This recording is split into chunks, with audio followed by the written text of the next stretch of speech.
Hey guys, what's up there? Welcome to United Chokros. And as you read the title of the video, Ole Out is trending worldwide, especially what happened after the Sunday night, the way we lost that game, things that he said before the game, leading into the game, after the game, things that he said. Don't expect this from a Man United manager, and also style of play, which I've been talking about. A lot of you have been criticizing it. He was exposed, literally exposed the style of playing, the negative style of playing, the defensive style of playing too much defensive minded. So it was all exposed on Sunday, and a lot of people have joined that Ole out wagon. Now I'm going to talk all about that. Before that, I want to get into Sunday night's game. I'm going to speak about what went wrong and something that we've been speaking about since a very, very long time. A thing that needs to be highlighted. Also, I'm going to talk about where I stand on this Ole out situation. Do I think he's the right man for the job? Do I think he should be sacked or not given a new contract? So I'm going to speak about that. Guys, don't forget to subscribe to our channel if you're new, and please turn the bell icon on the right hand side of the screen to get the latest notification. Also, shout out to our newest member, Prashant, who now handles our social media accounts, Instagram and Facebook. So if you see a lot of posts on these accounts, it's all him, guys. So let's first talk about the game on Sunday night. We lost 3-1, and to be honest, I'm not disappointed and disgusted, angry, because all that I felt when we lost against Leipzig back in November or December, I guess. Yeah, December, that's when we lost to Leipzig. I was very gutted and angry and disappointed and frustrated. So all that adjectives I could add up. But after Sunday night's game, I feel sad. I feel really bad for Man United and Ole Gunnar Solskjaer, because as a fan, we expect so much from this club, from the players, from the manager. I wouldn't say the same about board, because we all know how our board is. But as a group of players, as a manager, you have to do much better. Yes, I agree that manager has not been backed, but playing that style of play, it's completely unacceptable. And I've been speaking about this since the last 3-4 months, that we've been playing a negative style of play, negative brand of football, playing with two defensive midfielders, Bruno Fernandes being isolated at times, and if you remove Bruno Fernandes from that team, there's nothing that we can offer. All of that was exposed by Brendan Rodgers. He exactly knew what he was getting into on Sunday night. Ole did exactly the same what he does every game. Only difference was he had few players who were not regular starters, like Donny van de Beek, Alex Telles. So these players played in that game, and a lot of players blame Ole for using not the first team lineup, using a different set of players. But I don't think that's the actual problem. The actual problem is sitting too deep with two defensive midfielders, not having a fast gameplay, not moving the ball quickly. The brand of football that we play is never going to get you success. We were lucky against West Ham, we were lucky against Milan. You go back and watch that game against Milan. How many chances did we create for Greenwood? People talk about buying Erling Haaland, but how many chances do we create for a striker? What is Erling Haaland going to do if he's not going to get chances? We play from the back, but our defensive midfielders are not good enough.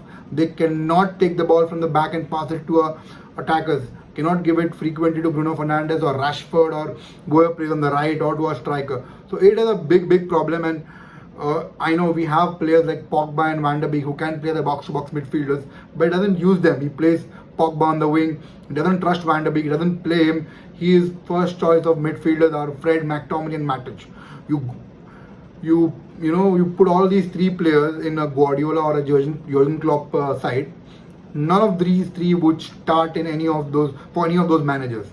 It is absolutely disappointing and irritating to see Ole start these three players repeatedly, week in after week in. Now, I do not have a problem with him starting Nemanja Matic. The thing is that he plays McFred too much, and when he has to rest either of them, he will start Nemanja Matic. Now, Nemanja Matic is too old, and I'm not in sense like old, but yes, he is. It's like he's not getting regular games, and his age is not on his side, but at least he needs to play more games. Matic is better than other two midfielders that we have. Fred and McTominay. Matic can pass the ball, he can dictate the tempo of the game, but he needs to play more often. You cannot put him, suddenly in between, after not playing 3-4 games, put him in the game. He is not match fit. He doesn't have that fitness to play, games continuously, and that is why he suffers. And again, like I said, you do not have to play two defensive midfielders. You can play either Pogba or Van der Beek as a box-to-box midfielder, which will help our attackers, which will help them to get the ball more quickly, move the ball faster, get it to our attackers. We will create more chances. But two defensive midfielders sitting back and protecting our centre back, completely not acceptable. And this is what he was exposed on Sunday night. And Brendan Rodgers was a very smart man. Look at the way he set up the team. NDD and Tielemans bossed the game, the way they played, and it's not just the two of them. Now, 3 goals that we conceded, they were all our faults. We gave those goals, but nothing to take away from Leicester. They played so well. They moved the ball quickly. They used the pitch. They put the ball wide at times when required. They used this, length of the pitch. How good they were, with that squad. 3 centre backs, then wing backs, playing with 2 midfielders, and it was an effect. We made NDD and Tielemans look like Makelele and Lampard. That's the pair that I thought was playing on Sunday night. That's how good these two players are. That the first goal that we conceded, again, no coordination between our defenders and midfielders. You have to blame Fred for that goal, but Maguire has to get a stick for putting that kind of pass. Absolutely atrocious passing, and the Fred's first touch has always been questioned. His passing range has been questioned, and you got to do better, Fred. You got to do better. You cannot give away the ball so cheaply. The second goal, again, no one closing down Tielemans. Easily he ran in and took a shot. Yes, some people will say Henderson is to be blamed. Maybe he could have improved his position, but he shouldn't be allowed to take the shot in the first place. You need to close down a player. You cannot allow a midfielder to run so far and take a shot. A player of Tielemans' quality is always going to score from that range. Again, the third goal, Scott McTominay came in, gave away the foul. After giving away the foul, you got to put your body on the line, got to defend. How atrocious defending was that? No clear, take up the onus, head the ball away, clear the ball. But that was so pathetic. He had no, clue how to head the ball. Gave it to Iheanacho, who could easily score. So all the 3 goals I could see were our fault. We gave away the ball too easily, and we let them score those 3 goals. But again, like I said, nothing to take away from Leicester City. They played a better brand of football, and they deservedly win. They deserve to be in the semi-final of the FA Cup. Now, talking about Ole out, like I've been saying for months and months, the brand of football that he's playing with 2 defensive midfielders is completely unacceptable. And the things that he said leading into the game, now before the AC Milan game, he spoke about what's important is being in a good position in the league. The league is what is important. Cups is all about luck, some factors, and if you're aiming to win trophies, it will hide things that are happening inside the club, and it's all about ego, winning the cup. And there's something that I completely disagree with Solskjaer. Winning the cup is equally important. You're literally bottling all the trophies. You bottled Europa League last season. Again, you bottled FA Cup. You could have easily won that game and faced Southampton. It would have been an easy trip to the Wembley. But again, he bottled it and is giving excuses. Again, then, if you have such kind of mentality wherein you do not want to win titles and trophies, and at the same time the CEO of the club says, performance on the pitch doesn't have a meaningful impact on the commercial side of the business.